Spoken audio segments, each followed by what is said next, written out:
Hello， 大家好，欢迎来到小猪分享。对于这张 D-Lo One 呢，真的是3个字，很可惜。出上脚的时候很灵动，很拉塞尔，也算是和这双鞋的一个主题给契合上了，很适合那种在球场上蝴蝶穿花的敏捷型球员。而且作为一双 NBA 的球星签名鞋，定价也不算贵，确实有性价比党的黑马之势。但是可惜，在李宁自己一般不会犯错的，也不应该犯错的地方犯了错，那真的是蝴蝶穿花犯了错，花田错。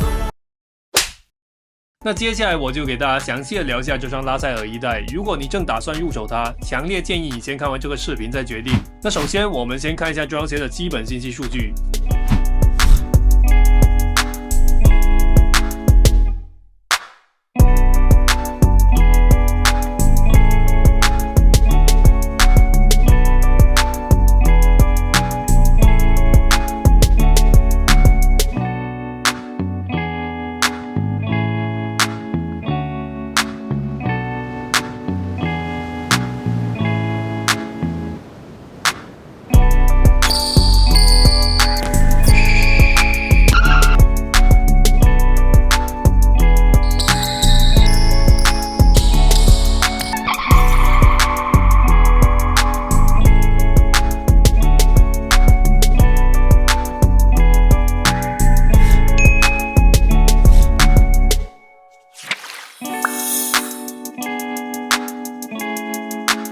鞋的表面满布的油画图案其实是拉塞尔儿子的作品，侧面的文字也表明了这一点。首发5个配色中的画布配色的灵感来源也是这幅小拉塞尔的油画。拉塞尔也是挺感性的一个人，第一眼看到这双鞋的时候也是感动到落泪。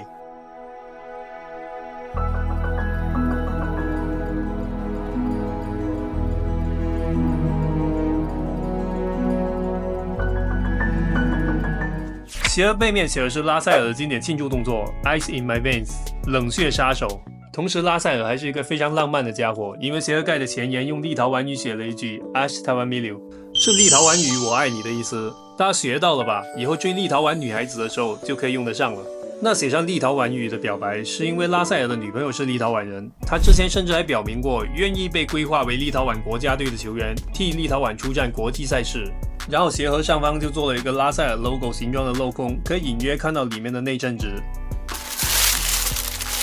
内衬纸上面布满了很多手写的拉塞尔的个人元素和激励的话语，实在是太多了，就不给大家一一赘述了。那回到球鞋本身，大家应该都大概知道拉塞尔一代用到了蝴蝶作为主要的设计元素。那这个蝴蝶元素的灵感是怎么来的呢？其实是源于拉塞尔的偶像拳王阿里的蝴蝶步。阿里曾说 "Flow like a butterfly, sting like a bee"， 像蝴蝶一样移动，像蜜蜂似的出击。阿里在拳台上就是如此的潇洒飘逸，行云流水。而拉塞尔球场小精灵一般的球风也是如出一辙，同样灵动的还有鞋面上的灰色缝线，真的是一下提升了整双鞋的质感。流动的线条蜿蜒飘逸，颇具东方美学的韵味。整双鞋有2处对蝴蝶主题的呼应，一个是侧面醒目的 TPU， 视觉上呢营造出一种偏简化的蝴蝶翅膀图案，这也是我选这个配色的原因。感觉绿色呢能把这个 TPU 设计要素更醒目的展现出来。那另一个就是外底更巨化一点的蝴蝶翅膀图案做成的外底纹路。就单纯外观来说，我觉得这个设计师还是很有想法，也很用心的。而且不知道大家有没有发现，整双鞋都没有李宁的 logo， 连一个很小的 logo 都没有，反而前掌脚背的位置有个韦德之道的 logo， 说明拉塞尔一代就像威少的签名鞋隶属于 Air Jordan 一样，是隶属于韦德之道的。而拉塞尔也是韦德本人亲自招募进李宁的。欧文有 H+H， 那拉塞尔也有 F+F， 分别是后跟鞋底上的 Fearless 和 Family， 对应的就是他右肩膀上的中文纹身，然后下方是一个很大的拉塞尔刺绣 logo。不过我一直在想，波克配色为什么要是绿色的呢？到底为什么呢？做了一番推理后，最后我大概率确定是因为美国一个比较大的播客平台 Spotify， 它的 logo 是绿色的，而拉塞尔在上面就有自己的播客节目，而固定鞋舌的皮革上也写着播客节目的名称，而且唯独这款这个位置是为了呼应主题做的不一样的设计，其他都是统一的蝴蝶图案。上脚之后低头一看呢，第一视角还挺好看的，而且这双鞋的码数越大会越好看，因为这样侧面的整个蝴蝶翅膀会更舒展一点，如果小码数的话就会缩在一起，比较像童鞋。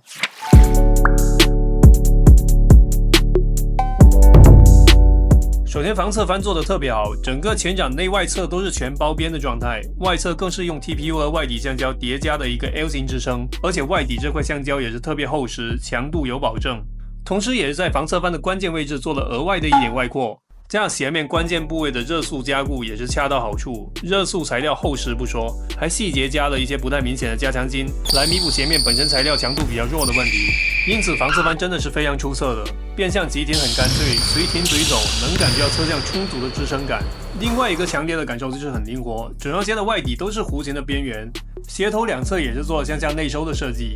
这里也是很巧妙的，在需要防侧翻的位置做外扩，在希望灵活的位置做向下内收，保证前掌稳定和鞋腔空间充足的同时，让鞋头触地面积更窄、更圆、更灵活。我挺喜欢这种处理的，确实前掌做各种脚步的启动都是很丝滑的。前掌外底也是做了一个向内侧的上斜设计，我觉得上脚确实会有一种引导你变向的感觉。跑动感受也不错，前后掌做了很明显的上翘，前后落差微微的前低后高，前后过渡也是很自然流畅的，因此我觉得这双鞋的动态表现整体做的确实还不错。最后一个比较亮眼的就是外底，这次 TOF OS 配合这个蝶翼图案的纹路，在抓地和耐磨方面都表现得不错。李宁真的应该多用 TOF RB 和 TOF OS， 这两个外底橡胶真的算是市面发挥比较稳定的好橡胶了。最后重量也是控制得非常出色，单只43码就有346克左右，更是为整双鞋的动态表现锦上添花了。中底材料的配置是全掌泵叠加后跟的 Lightfoam Ultra， 后跟的 Lightfoam Ultra 很像耐克的 Cushlon 3.0， 就是很软的那种，但是上层是有电一半泵的，叠加之后的效果还不错，回弹测试表现还挺强的。下层外露的材料触地自然过渡，但整体又不会完全塌陷，然后这样一来呢，也不会有明显的脚感断层。但是因为底层材料还是过软，后跟的缓震极限还是偏低的。然后本来后跟外露的 Lightfoam Ultra 过软的话会有稳定性隐患的，但是两边的 TPU 一夹，再搭配后跟内置的港宝，又把稳定性拉回来了很多。前掌纯泵的脚感偏韧，同时底旋也有做向前掌逐渐收薄的设计，对小体重的后卫来说，启动和缓震算是兼顾的还不错。工程网布鞋面贴合度不错，弯折也不卡脚面。即使内衬不算厚实的情况下呢，鞋楦对于我这种微宽的脚型来说，基本也是严丝合缝的，包裹还是挺紧致贴合的。但是高脚背要慎选，因为虽然它有7组鞋带孔，但是第一个鞋带孔呢基本是装饰，是无法调节的。同时这一段也因为热塑加固是完全没有延展性的，加上脚背位置压得相对较低，所以并不适合高脚背。同时以我的经验呢，最多也只能适配微宽脚，大宽脚也不适合。还有就是大拇指内侧有轻微的内收，对于我这种偏希腊脚脚型来说是个好事，但如果你是偏罗马脚或者埃及脚，那就还是建议先可退换渠道试穿一下先。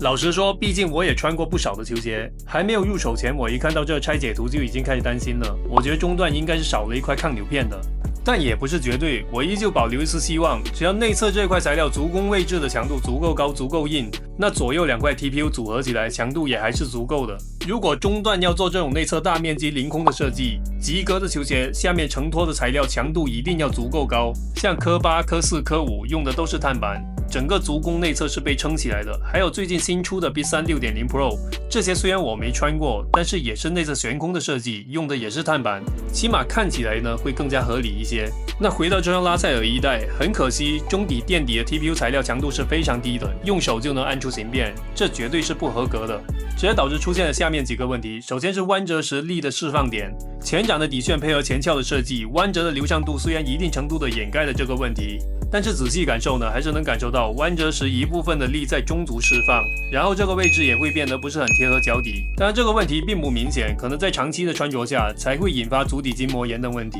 然后就是足弓支撑，即使足弓内侧做了隆起，静态下内侧的塌陷感没有那么明显，但是动态下如起跳落地，内侧强度不够的问题就会被暴露，形成向内侧的塌陷。抗扭的问题倒是最不明显的，因为被较好的动态表现和优秀的防侧翻给弥补了。除了抗扭片材料强度不够，另一方面呢，也是弯折点引导做得不好。为了满足蝶翼的外观设计，弯折点在内外侧都被往靠近中足的位置引导，最后就都是一些细微的不足。可能刚穿完边触地比较自然的狂潮期，然后拉塞尔一代的防侧翻脚位置呢，稍微还是比较硬的，可能做一些动作的时候，外侧触地的过渡感就没有那么自然。然后就是圆形鞋带，实战过程中很容易松开，要做好系2次或者是换鞋带的准备。